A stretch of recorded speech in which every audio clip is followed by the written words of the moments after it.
आपकी আদালতে জনতা দল ইউনাইটেডের নেতা নীতিশ কুমারের ওপর অভিযোগ হলো যে এনার রীতিমতো দ্বিমুখী নীতি আছে।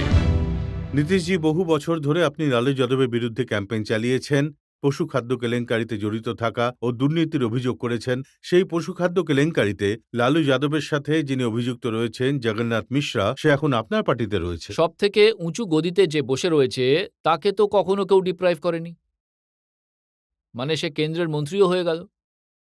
স্বাধীনতার পরে আজ পর্যন্ত এমনটা হয়নি যে কোনো চার্জশিটেড ব্যক্তি, এই রকম মামলায় চার্জশিটেড ব্যক্তি কেন্দ্রের সরকারের মন্ত্রী হয়েছে, সেটাও হয়ে গেল। আর অন্যদিকে এই কথাটা বলা উচিত হবে না। সে তো রাজনীতিতে আছে, কংগ্রেস পার্টিতে ছিল, কংগ্রেস পার্টির পরে উনি নিজে, ওনার নিজের একটা দল ছিল, কিন্তু এটা কি তারপর এটা কি আমাদের ডাবল দলে আসে। স্ট্যান্ডার্ড নয় নীতিশজি, যে ওই মামলায় দুজন অভিযুক্ত রয়েছেন, একজনকে আপনি বলছেন গদি থেকে নিচে নেমে যেতে, একজনের বিরুদ্ধে আপনি ক্যাম্পেইন চালাবেন আর অন্যজনকে নিজের পার্টিতে ঢুকিয়ে নেবেন। দেখুন, এর মেরিটে তো আমি যাব না, কার উপর কি অভিযোগ আছে। যদি অভিযোগগুলোর তালিকা আপনি দেখেন তাহলে এই বিষয়ে সবটা পরিষ্কার হয়ে যাবে। ওনার উপর কি অভিযোগ আছে আর লালু প্রসাদের উপর কি অভিযোগ আছে। কিন্তু এই বিষয়টা আদালতের বিচারাধীন, ওখানে রায় দেওয়া হবে। আর সেটাতে আমাদের আমরা কাউকে কোনো সাহায্য করতেও পারবো না, না করার ইচ্ছেও আছে।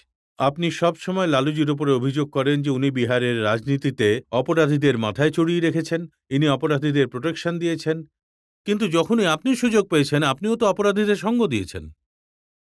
না দেখুন, লালু প্রসাদজি যেভাবে শাসন চালাচ্ছেন, আপনি সেটাকে লক্ষ্য করে আপনি দেখুন। যখন কিছুদিনের জন্য মুখ্যমন্ত্রী হয়েছিলেন, আপনার সমর্থন দরকার ছিল, তখন আপনিও এমন লোকেদের সঙ্গ দিয়েছেন যাদের অপরাধ প্রবণতা ছিল, যাদের বিরুদ্ধে অভিযোগ আছে, যারা জেলেও ছিল।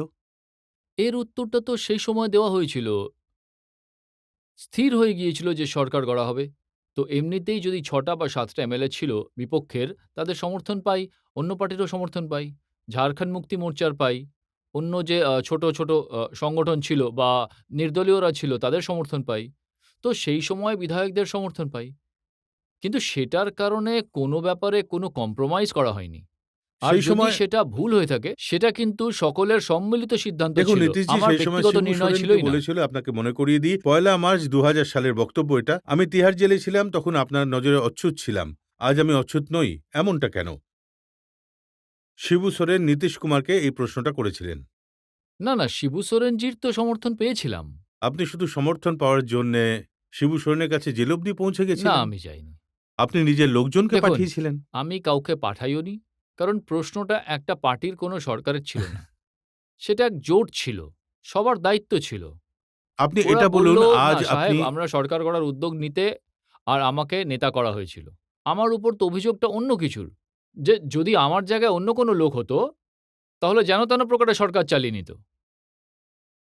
আমি তো ৭ থেকে ৮ দিন সহ্য করেছি। আপনি সেরকম কোনো বোঝাপড়ার ব্যাপার চেষ্টা নয়। করেছিলেন, কিন্তু সফল হতে পারেননি। না, সেখানে বোঝাপড়া করার দরকার ছিল না।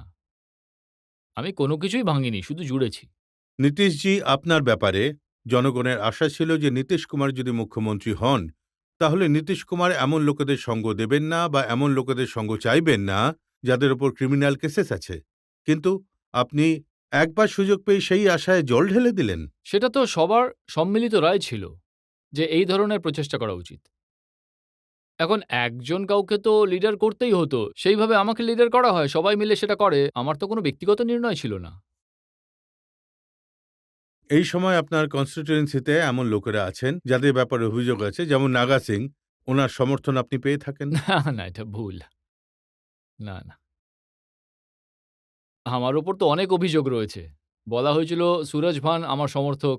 উনি আমার বিরুদ্ধে নির্বাচনে কাজ করছিলেন। লালুজি ওই রামবিলাসজির পার্টিতে নাকি আছে আর লালুজি নিজের জন্য ভোট চাইতে গিয়েছিল। আমি আপনাকে একদম রিসেন্ট ঘটনা বলছি, এপ্রিল ২০০৪-এর, যখন লোকসভার নির্বাচন হয়, সেই সময় আপনার কনস্টিটিউয়েন্সির যে লোকাল সংবাদপত্রে ছবি ছাপা হয়েছিল আনন্দ সিংয়ের, বলা হয় যে ও ভূমিহার সমাজের ওখানকার ডন, আর ছবিতে ওনার সামনে আপনাকে হাত জোর করে দাঁড়ানো অবস্থা দেখা যায়। এটা তো সেই ব্যাপার। কেউ কাউকে প্রণাম জানালে তার জবাবে প্রণাম করলে তখন তার প্রণামটা দেখাবেন না, অন্যের প্রণামটা দেখাবেন? এটা তো আপনার ট্রিক সাহেব। এটা তো আপনাদের ট্রিক। এটা কোনো ব্যাপার হলো? কেউ কাউকে নমস্কার করলে তার উত্তরে নমস্কারই হয়। তাহলে তার নমস্কারকে আপনি কেটে ফেলছেন আর আপনার নমস্কারকে দেখিয়ে দিন। এটা তো সেই হলো এনার সোনিয়াজির নাতনির দিকে মনমোহন সিংয়ের নমস্কারের হাত উঠেছিল। তাহলে কি বাচ্চাকে নমস্কার করছিল? তাকে গ্রিট করছিল। নীতিশজি, উনি সেই আনন্দ সিং যিনি আপনার কনস্টিটিউয়েন্সিতেই আপনাকে ছোট করেছেন। দেখুন, এইসব কথাগুলো তো মনোরঞ্জনের জন্য আপনারা করে থাকেন। তাতে কোনো বিশেষ ব্যাপার তো নেই।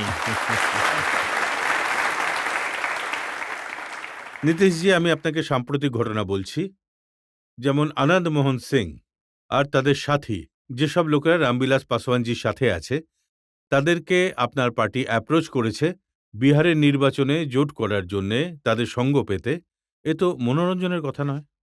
না, আনন্দ মোহনজির ওনার পার্টি ছিল বিহার পিপলস পার্টি। সেটা সমতা পার্টির সঙ্গে মিশে গিয়েছিল। পরে অবশ্য উনি আবার আলাদা হয়ে গিয়েছিলেন। আর আবারও ওনার পার্টিতে ফেরার কথা হয়েছিল, জনতা দল ইউতে। এ কথাটা সত্যি। এরা সেই লোক যাদের বিরুদ্ধে অপরাধের মামলা চলছে। এরা সেই লোক যাদের সঙ্গীরা আজও জেলে রয়েছে। এরা এমন লোক যাদের বিরুদ্ধে গুরুতর ফৌজদারি মামলা রয়েছে। এগুলো তো কমন ফ্যাক্টর হয়ে গেছে। এদের বিরুদ্ধে মামলা আছে। যে ২০ বছর ধরে শাসন করার কথা বলে তার বিরুদ্ধেই সবথেকে বেশি মামলা আছে। কিন্তু সে তো বড় নেতা, ইনভিনসিবল। তাই এদেরকে সেই জন্য আপনি কিভাবে ডিপ্রাইভ করবেন? কাউকে ডিপ্রাইভ আপনি কিভাবে করবেন? আর সেই তর্কে আমি যাব না যে কার উপর কি মামলা আছে। আনন্দ মোহনজি হলেন একজন নেতা। তার নিজস্ব প্রভাব আছে। আর প্রভাব না থাকলে উনি এখনো পর্যন্ত আর কখনো লালুজিও ওনাকে সমর্থন করেছিল? আপনি হয়তো এটা জানবেন, যখন উনি সমতা পার্টিতে ছিলেন আর সমতা পার্টি থেকে আলাদা হয়ে চলে যান, তো কার সমর্থনে এমপি হয়েছিলেন?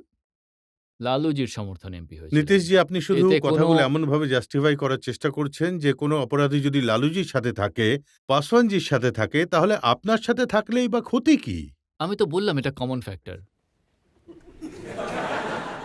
যে দুর্বলতা আছে সেটাকে কোথায় আমাদের এখানে আমরা তো এখানে লোকাল স্ল্যাংয়ে বলি যে আমরা থেথ্রোলজির মাস্টার তো নই। হুম। জোর করে তর্ক করব, এটাই বাস্তব। এখন এটাকে আপনি চাইলে আমার যতটা নম্বর কাটতে চান কেটে নিন। কিন্তু শুধু আমার উপরেই তো রাজনীতিটা নয়, কম্প্রোমাইজেস আছে। আমি যা চাই, যে প্রকারের আইডিয়াল সমাজ বানাতে চাই, সেই পরিস্থিতি নয়। তাহলে আমি খুব ভালো নীতি নিয়ে চলি আর সমর্থন শূন্য হয়ে থাকি। তাহলে কি আপনি আমাকে পাত্তা দেবেন? তাই একটু আধটু সবাইকে জড়ো করে, একত্র করে যদি কোনোভাবে সমর্থন পেতে পারি, আর সেই রকম কোনো শাসন ক্ষমতায় আসে যেখানে আপনার ইচ্ছের দাম থাকবে, তাহলে সেটাকে জাজ করার কোনো একটা পদ্ধতি যে থাকবে। সরকার বাহুবলীদের সাহায্য নিয়ে গঠন হবে, তারা তাদের সাহায্য করবে না? সরকারে বসে যদি কাউকে বাঁচানোর চেষ্টা করা হয়, কাউকে অনুচিত লাভ দেওয়ার চেষ্টা করা হয়, তাহলে ফাঁসির দড়িতে ঝুলিয়ে দেবেন। লাল কিল্লার সামনে ঝুলিয়ে দেবেন বা পাটনার গান্ধী ময়দানের সামনে ঝুলিয়ে দিন। কিন্তু আমি এইটা বুঝতে পারছি না যে বিহারের রাজনীতিতে এই প্রশ্নটা কেন জিজ্ঞেস করা হচ্ছে। আমি আপনাকে আশ্বস্ত করতে চাই, তেমন কোনো সরকার হবে না, আর তেমন কোনো সরকার থাকলে সেটা হলো বর্তমান সরকার।